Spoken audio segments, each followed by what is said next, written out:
निर्मला सीतारामन यांनी विकास निधी जाहीर केला। यामध्ये महाराष्ट्राला 8,000 कोटींचा निधी देण्यात आलाय, तर सर्वाधिक निधी हा उत्तर प्रदेशला देण्यात आलाय। महाराष्ट्राला केंद्राकडून 8,000 कोटींचा निधी देण्यात आलाय, उत्तर प्रदेशला 25,000 कोटी, तर बिहारला 14,000 कोटींचा निधी देण्यात आलाय। मध्य प्रदेशला 10,970 कोटी रुपयांचा निधी हा देण्यात आलाय। अर्थ मंत्रालयानं सर्व राज्यांना वेगवेगळी रक्कम वितरित केली आहे। अर्थ मंत्रालयाच्या प्रसिद्धी पत्रकानुसार सर्वात जास्त निधी हा उत्तर प्रदेशला मिळाला आहे। बिहारला 14,056 कोटी रुपयांचा निधी देण्यात आलाय, तर मध्य प्रदेशला 10,970 कोटी रुपयांचा निधी देण्यात आलाय।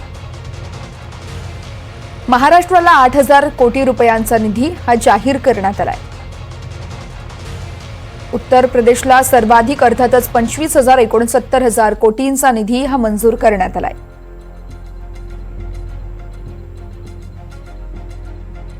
तर या निधीवरून उद्धव ठाकरे यांनी केंद्र सरकारवर टीका केली आहे। पाहुयात त्यांनी नेमकं काय म्हटलंय।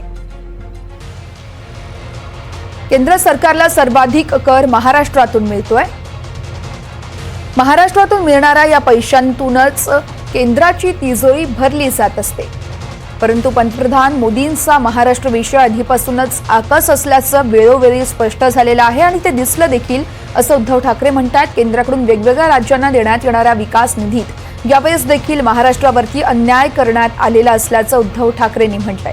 विशेष म्हणजे याबाबत महाराष्ट्रातील जनतेतून निवडून गेलेल्या कुठल्याही एनडीएच्या मंत्री किंवा खासदारांनी याबद्दल अवाक्षर देखील काढलेलं नसल्याचं उद्धव ठाकरे म्हणतात। महाराष्ट्रातील जनता हे बघत आहे। लोकसभेला जसा दणका एनडीएला देण्यात आलाय, तसाच शॉक विधानसभेला देखील देण्याची वेळ आता आल्याचं उद्धव ठाकरेंनी म्हटलंय।